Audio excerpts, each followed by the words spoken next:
कालच्या लेक्चरमध्ये आपण नेफ्रॉनचा जो पहिला पार्ट बघितला होता, काय म्हणलं त्याला आपण माल्फिगेन बॉडी, ती कशाने बनली होती? ग्लोमेरुलस आणि बॉमन्स कॅप्सूल. त्याचा पुढचा जो पार्ट आहे त्याला काय म्हणायचं? Renal tubule. हा आहे बघा आपला रिनल ट्यूब्यूल.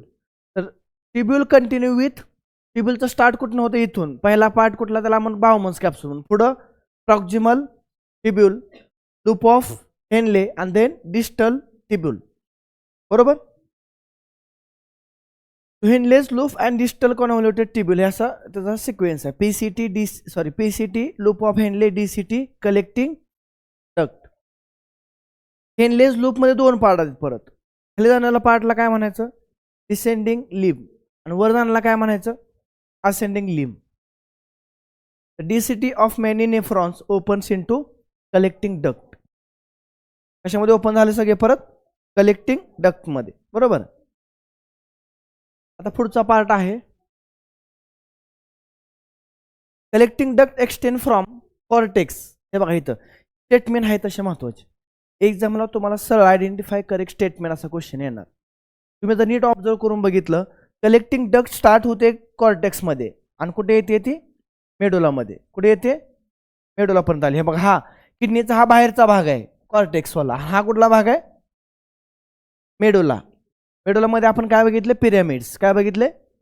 याचा अर्थ हा लूप ऑफ हेनले कुठं आहे? पिरॅमिड्स मध्ये. कुठं आहे तुम्हाला? दिसतं नाही पिरॅमिड्स तुम्हाला? याच्या आत आहेत. नेफ्रॉनचा कुठला पार्ट कॉर्टेक्स मध्ये असतो बघा? आता कलेक्टिंग डक्ट कसं आहे? कॉर्टेक्स मध्ये पण आहे, मेडुला मध्ये पण आहे. ते converge and opens into renal pelvis. हे पण विचारले तुम्हाला. आता हे असे कलेक्टिंग डक्ट, इथून कलेक्टिंग डक्ट ओपन कुठं ओपन होणार? ते रिनल पेल्विस. हे बघा सगळे कलेक्टिंग डक्ट कुठं ओपन होणार? असे कुठं ओपन झाले? रिनल पेल्विस मध्ये. बरोबर का? ते एकत्र आले सगळे रिनल पेल्विस मध्ये through medullary pyramids in the calyces. Medullary इथं असं काय असणार आहे भावना? हा काय झाला? पिरॅमिड झाला की नाही? हा इथं कोण असणार? आपण म्हणलं आपण रिनल पेल्विस आहे ना. इथं बघा हा कलेक्टिंग डक्ट कुठे एकत्र आले? सगळे पेल्विस मध्ये आले का? So renal pelvis through medullary pyramids in the calyces. खाली कोण आहे? इथं कॅलॅसिस आहेत, आहे की नाही? खाली येतात माल्फिगेन बॉडी. हे बघा ही माल्फिगेन बॉडी. अजून काय? पीसीटी. हे बघा पीसीटी. आणि अजून काय? थोडा डीसीटी. हे बघा आपण ह्याला म्हणून डीसीटी. एवढा पार्टला डीसीटी. तिन्ही पार्ट कुठं आहेत बघा? कॉर्टेक्स मध्ये. कुठं आहेत ते? हा IMP हे विचारतील तुम्हाला, बुक मध्ये अंडरलाईन करा. माल्फिगेन बॉडी, पीसीटी आणि डीसीटी हे कुठे आहेत? कॉर्टेक्स मध्ये. आणि ह्याला कुठला पार्ट? हा यू शेप, तो कुठं आहे? मेडुला मध्ये. Loop of Henley deep into medulla. Loop of Henley deep into म्हणजे नेफ्रॉनचे पुढचे पार्ट कुठे आहेत? नेफ्रॉनचे पहिले पार्ट लाईक पीसीटी, हा कॉर्टेक्स मध्ये. पीसीटी, बॉमन्स कॅप्सूल आणि डीसीटी. म्हणजे डीसीटी, बॉमन्स कॅप्सूल आणि डीसीटी हे कुठे आहेत?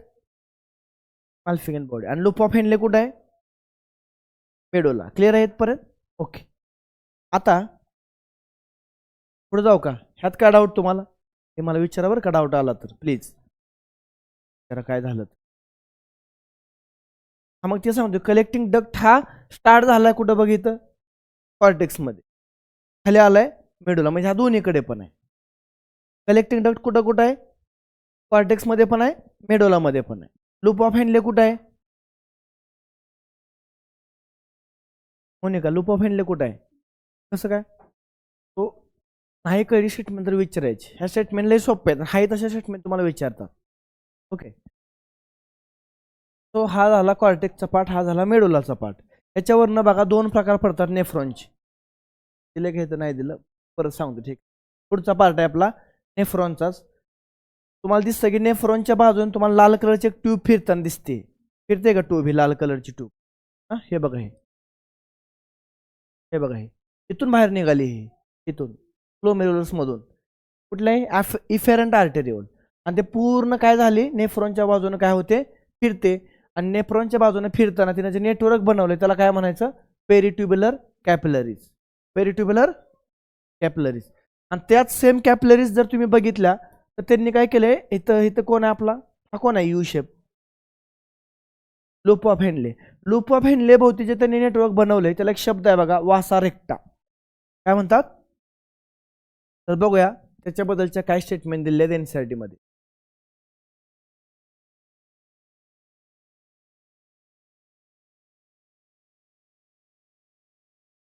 बघा तर इफेरंट आर्टरी हे पण विचारले तुम्हाला नेफ्रॉनच्या भोवती जे नेटवर्क आहे नेफ्रॉनच्या भोवती जे नेटवर्क आहे ते कुठल्या आर्टेरिवलचं आहे इफेरंट पहिला जो ऑप्शन अफेरंट असणार बघा जे आत गेले तिला काय म्हणायचं बाहेर आले तिला इफेरंट तो बाहेर आल्यानंतर बघा इथून बाहेर आल्यानंतर इफेरंटनं काय केलं emerging from glomerulus forms a fine capillary network called as peritubular capillary around the renal tubule पूर्ण हे नेटवर्क काय म्हणलं आपण पेरिट्युब्युलर कॅपिलरी आता दुसरा पार्ट इथे येतो खाली minute vessel of this network run parallel to the Henle's loop कसं आहे बघा पॅरलल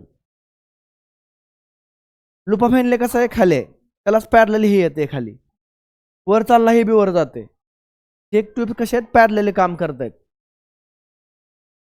त्याला काय म्हणणार आहे वासा रेक्ट तर बघा minute vessels of this network run parallel to the Henle's loop forming U shape structure called as vasa recta vasa हा तर ह्याच्यात काय डाऊट्स तुम्हाला ह्या स्टेटमेंट आहे तसे तुम्हाला PYQ बघा तुम्हाला जाणवेल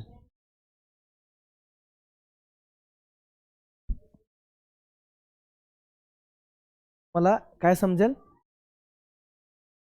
की बाबा सगळे स्टेटमेंट लाईन टू लाईन येत आहेत कॉन्सेप्च्युअल क्वेश्चन 2-3 असतील बाकी सगळे स्टेटमेंट कसे येतात ही लाईन आहे तसे कॉपी पेस्ट होणार वासा रेक्टा म्हणजे काय लूप ऑफ हेनलेच्या जवळचा पॅरलल नेटवर्क पॅरलल कळते तुम्हाला हा पण खाली आलाय ही पण त्यासोबत खाली येतोय हा वर गेला हा पण त्यासोबत वर जातो ह्याला काय म्हणायचं पॅरलल नेटवर्क तो जर लूप ऑफ हेनले त्याला काय म्हणलं वासा रेक्टा यू शेप आणि पेरिट्युब्युलर नेटवर्क कशाला म्हणले नेफ्रॉनच्या भोवती efferent arteriole emerging from glomerulus forms a fine capillary network पूर्ण बघा fine capillary network called as peritubular capillary around the renal tubule बरोबर कळले ना नाही कळलं हां तसं म्हणलं चालते हे बऱ्यापैकी जे वरचं जो नेटवर्क आहे ना वरचं हे इथलं त्याला काय म्हणलं आपण पेरिट्युब्युलर कॅपिलरीज त्याचीच एक ब्रँच त्याचीच एक म्हणजे minute vessels of this network run parallel to म्हणजे वासा रेक्टा कुठे आहे येस फक्त लूप ऑफ हेनले पाशी पेरिट्युब्युलर नेटवर्क कुठे आहे ऍक्च्युअली पूर्ण ट्युब्युलच्या भोवती नेटवर्क आहे त्याला काय म्हणलं पेरिट्युब्युलर कॅपिलरी नेटवर्क ते काय मेन्शन नाही केलं कुठं अराउंड द रिनल ट्यूब्यूल म्हणले काय म्हणले around the renal tubule renal tubule मध्ये काय येतं ऑफ हेनले पण येतं पण त्यांनी स्पेशल मेन्शन केलं की लूप ऑफ हेनले पशी जे नेटवर्क आहे त्याला काय म्हणायचं वासा रेक्ट हे समजलं का वासा नावाच्या कोणी शोधला असेल काय तर आता मी जसं मागाशी तुम्हाला म्हणलं की based on the part present in the region there are 2 types of nephron म्हणजे इथं बघितलं मला सांगा आता इथं नेफ्रॉनचा मॅक्झिमम पार्ट कशामध्ये कॉर्टेक्समध्ये थोडासा पार्ट कुठं आहे मेडुला त्याला म्हणायचं कॉर्टिकल नेफ्रॉन आणि पूर्णपणे नेफ्रॉनचा पूर्ण भाग कुठं आहे कॉर्टेक्स इथं काय झालंय बघा खूप कमी पार्ट कॉर्टेक्समध्ये आणि खूप जास्त पार्ट कुठं आहे मेडुलामध्ये त्याला काय म्हणायचं एक्स्ट्रा मेडुलरी नेफ्रॉन कशावर हे पडलेले आहेत त्यांचा मॅक्झिमम पार्ट कुठल्या रिजनमध्ये किडनीमध्ये 2 रिजन आहेत कुठले कुठले cortex and medulla cortex and जर नेफ्रॉन कॉर्टेक्समध्ये जास्त असेल मेडुलामध्ये कमी असेल तर त्याला काय म्हणायचं आणि जर तो कमी असेल कॉर्टेक्समध्ये जास्त असेल मेडुलामध्ये एक्स्ट्रा मेडुलरी बघा जवळपास 85% नेफ्रॉन हे कॉर्टिकल नेफ्रॉन असतं. म्हणजे काय तर कॉर्टिकल नेफ्रॉन म्हणजे व्हेरी गुड. बघा तिथं in this Henle's loop is short. मेडुलामध्ये जो पार्ट जाणार आहे कोण जाणार आहे लूप ऑफ हेनले तोच कसा आहे शॉर्ट आहे. त्यामुळे काय झालं तो जास्त खाली नाही आला बराबर कुठं राहिला कॉर्टेक्स मध्ये. So in this Henle's loop is short and extend only very little into the medulla. So vas recta is absent or highly reduced. मला हे विचारतील which of the following statement are correct regarding the cortical nephron. याचा हिनलेस loop कसा असतो छोटा असतो खूप कमी एक्सटेंड झालेला असतो मेडुलामध्ये. वासा रेक्टा ॲब्सेंट असतो किंवा मग असला तर तो खूप रिड्यूस झालेला असतो. त्याला काय म्हणायचं कॉर्टिकल नेफ्रॉन. किती %? Very good. पुढचा आहे एक्स्ट्रा मेडुलरी नेफ्रॉन्स. कुठला किती % आहे 15% बरोबर. ह्यात काय म्हणलं it in this Henle's loop long आहे बरोबर विचारलं स्टेटमेंट बरं काय. हेनलेस लूप कसं आहे लॉंग आहे. हेनलेस लूप लॉंग आहे and run deep into the medulla. इथं वासा रेक्टा प्रेझेंट असतो. Difference between cortical nephron and medullary nephron. Cortical nephron कसं आहे लूप ऑफ हेनले छोटा असतो आणि vasa recta absent or reduce highly reduce. Extra medullary nephron 15% loop of Henle long असतो आणि deep असतो मेडुलामध्ये बरोबर आणि वासा रेक्टा प्रेझेंट. सोपं आहे का अवघड आहे चिल्लर आहे म्हणा कसं आहे तर काय नाही एवढं. तर तुम्हाला डायग्राममध्ये पण कळते. हा आहे खूप सगळ्यात जास्त पार्ट नेफ्रॉनमध्येच आहे कॉर्टेक्समध्ये. हा पार्ट कुठं आहे जास्त हा मेडुलामध्ये जास्त आहे. पण मेडुलरी हा कॉर्टिकल मेडुलरी. सोपं आहे का अवघड आहे हा टॉपिक काहीच नाही. पाठांतर पाहिजे फक्त काय पाहिजे लर्न झालं का संपलं.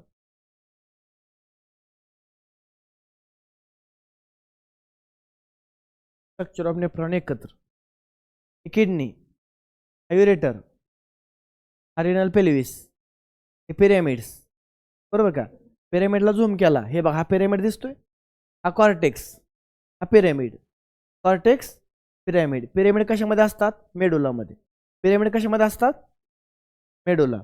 आता अजून झूम केलं तर कळतंय काही नेफ्रॉन कॉर्टेक्समध्ये जास्त आहेत कॉर्टिकल काही नेफ्रॉन मेडुलामध्ये जास्त आहेत एक्स्ट्रा मेडुलरी. हे बघा दाखवलं हे तर नीट बघ कळेल बघा. ही असते रिनल आर्टरी. तिनं ब्लड घेऊन कुठे गेली बाउमन्स कॅप्सूलमध्ये आणि काय बनवलं नेटवर्क. त्या आतमध्ये गेली त्याला काय म्हणलं ॲफरंट आर्टेरिओल. तिने नेटवर्क बनवलं ती बाहेर आली. बाहेर आलं काय म्हणलं तिला इफेरंट आर्टेरिओल. तिनंच काय केलं बघा नेटवर्क बनवलं का. नेटवर्कला काय म्हणायचं नेटवर्क. आता हे नेटवर्क कशाभोवती असतं रिनल टिब्यूल भोवती असतं. कशाभोवती असतं रिनल टिब्यूलचे 3 पार्ट आहेत कुठले PCT loop of Henle DCT. त्यातला कुठला पार्ट कॉर्टेक्समध्ये असतो पीसीटी आणि डीसीटी. माल्फिगन बॉडी पण असते माल्फिगन बॅडो पीसीटी डीसीटी हे कुठं असतं कॉर्टेक्समध्ये. कलेक्टिंग डक्ट कुठं असतो कॉर्टेक्समध्ये पण आणि मेडुलामध्ये पण. लूप ऑफ हेनले फक्त कुठं असतो आणि वासा रेक्टा म्हणजे network around the loop of Henley. जर लूप ऑफ हेनले रिड्यूस्ड असेल तर कॉर्टिकल नेफ्रॉन असतो. लूप ऑफ हेनले जर लॉंग असेल तर फॅन पाहिजे का एसी पाहिजे काहीच नको. एसी लावावं लागेल का बंद आहे सगळं. खिडकी चालू राहू खिडकी. बरं ह्यात काय डाऊट्स तुम्हाला आतापर्यंत नाही ना पुढे जायचं का